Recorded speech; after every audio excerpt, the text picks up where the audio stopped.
বারুইপুরে নাবালিকার যৌন নির্যাতন এবং খুনের ঘটনায় গ্রেফতারির সংখ্যা বেড়েছে। আপনারা জানেন গতকাল একজনের পর রাতভর তল্লাশিতে আরও একজনকে গ্রেফতার করা হয়েছে, আরও 3 জনকে আটক করা হয়েছে। আর এই ঘটনায় ইতিমধ্যেই তৃণমূল কংগ্রেসের প্রতিনিধি দল তারা কিন্তু রওনা হয়েছে বারুইপুরের উদ্দেশ্যে। গতকালই মমতা বন্দ্যোপাধ্যায় এবং অভিষেক বন্দ্যোপাধ্যায়ের বাড়ির বাইরে বাড়তি নিরাপত্তার বন্দোবস্ত করা হয়েছে। মমতা বন্দ্যোপাধ্যায়কে হাউস অ্যারেস্ট করা হয়েছে বলে তিনি অভিযোগ করেছিলেন। মমতা বন্দ্যোপাধ্যায় যেতে পারেননি, তবে তৃণমূল কংগ্রেসের 3 জনের প্রতিনিধি দল তারা ইতিমধ্যেই রওনা হয়ে গিয়েছেন বারুইপুরের উদ্দেশ্যে। বারুইপুর, নরেন্দ্রপুর এবং সোনারপুর এই 3টি থানা এলাকায় কিন্তু ইতিমধ্যেই বিএনএস এর 163 ধারা জারি রয়েছে। আর তারই মধ্যে তৃণমূল কংগ্রেসের 3 প্রতিনিধিরা তারা রওনা হয়ে গিয়েছেন ইতিমধ্যেই বারুইপুরের উদ্দেশ্যে। নির্যাতিতার পরিবারের সঙ্গে ইতিমধ্যেই মমতা বন্দ্যোপাধ্যায়ের কথা হয়েছে।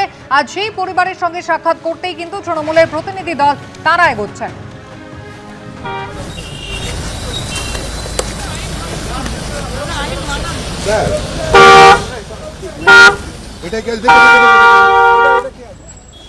বারুইপুরের ঘটনা প্রসঙ্গে মুখ্যমন্ত্রী কি জানিয়েছেন দেখুন।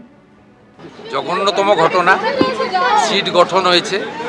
পরিবারের পক্ষ থেকে 4 জনের বিরুদ্ধে অভিযোগ দেওয়া হয়েছিল, 2 জনকে গ্রেপ্তার করা হয়েছে, 3 জনকে ডিটেন্ট করা হয়েছে, যাদের সঙ্গে পলাতক 2 আসামির ফোনে কথোপকথন পেয়েছে পুলিশ।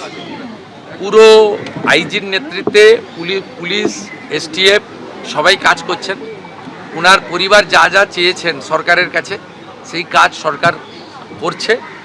আমি আশা করি যে তদন্তের মাঝপথে আমার না বলাই ভালো, কিন্তু এটুকু আমি বলে দিচ্ছি, পরিবার যেভাবে জাস্টিস চেয়েছেন, পরিবার সরকার এবং পুলিশের কাছ থেকে যে যে সহযোগিতা চেয়েছেন সেটা তারা পাবেন। মোট 4টি মামলা হয়েছে। একটি এই জঘন্যতম অপরাধের মামলা ছাড়া আরও 3টি মামলা হয়েছে। সম্ভবত আমি এখনই বলবো না, আমি কাউকে ক্লিয়ারেন্স দিতে চাই না, পুলিশ বলবে। যেটা মব লিঞ্চিং হয়েছে, এর পিছনে একটা কমিউনাল অ্যাঙ্গেল ছিল। রেল লাইনে যেভাবে রেলপথকে উপড়ানো হয়েছে, আমাদের অতীত ইতিহাস মনে পড়ছে। 2019-এর সিএ বিরোধী আন্দোলন বা কিছুদিন আগে ওয়াকফ অ্যামেন্ডমেন্ট বিরোধী আন্দোলন। তৃতীয় হচ্ছে সিআরপিএফের 2 জন জওয়ান আহত হয়েছেন, একটা পুলিশের গাড়িকে জ্বালানো হয়েছে। আপনারা নিশ্চিন্তে থাকুন, প্রথমটার তো বিচার দেব, ক্যাপিটাল পানিশমেন্ট দেব। ওর বাবা যা যা চেয়েছে সব করবে মুখ্যমন্ত্রী, সাথে সাথেই ফোনে কথা বলেছে। তো আমি খুশি যে ওনারা আমার আস্থা রেখেছেন। বাকি 3টে বিষয় যারা যুক্ত, যারা অতৃপ্ত আত্মা, ভোটে হেরে যারা ঘরে ঢুকে গেছিলেন, এখনও ঢুকে আছেন, এই 3 জন মিলে এই যে 3টে কাণ্ড করেছে না, এদেরকেও কিন্তু ভুগতে হবে। এমন ভোগাবো বুঝতে পারবে। কড়া ব্যবস্থা হবে মুখ্যমন্ত্রী এমনটাই জানিয়েছেন। আর ইতিমধ্যেই তৃণমূল কংগ্রেসের 3 প্রতিনিধি দল তাদের গাড়ি কিন্তু ইতিমধ্যেই আটকানো হয়েছে। কোন জায়গায় গাড়ি আটকানো হলো এই মুহূর্তে আবির দত্ত সরাসরি আমাদের সঙ্গে রয়েছেন। আবির,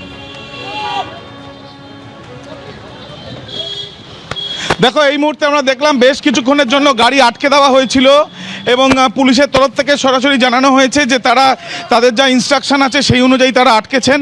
এবং বেশ কিছুক্ষণ থাকার পরে দোলা সেন তিনি জানাচ্ছিলেন যে তাদের গাড়ি আটকানো হলো কেন, এসপির সঙ্গে তার কথা হয়েছে এমনটাও তিনি জানিয়েছিলেন। কিন্তু তারপর পুলিশের তরফ থেকে এই যে ব্যারিকেড সেটা খুলে দেওয়া হলো। কালীঘাট তৃণমূলের তরফ থেকে প্রতিনিধি দল তারা বারুইপুরে নির্যাতিতার পরিবারের সদস্যদের সঙ্গে দেখা করবেন বলে তারা এসেছিলেন এবং সেখানে আসার পর রাস্তাতে চৌহাটি মোড়, ঠিক বারুইপুর যাওয়ার যে রাস্তা, রাজডাঙ্গা, এই আমরা দেখেছি যে ইএম বাইপাস থেকে সোনারপুরের রাস্তাটা রয়েছে, সেই রাস্তা দিয়ে যাওয়ার সময় যে বাইপাস পড়ে সেখানে চৌহাটি মোড়ের কাছে তাদেরকে আটকানো হয়েছে। আরও একবার ছবিটা দেখাতে বলবো।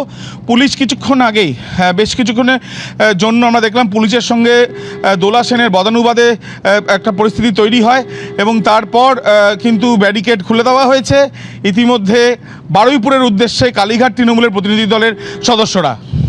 এবিপি আনন্দ, এগিয়ে থাকে, এগিয়ে রাখে।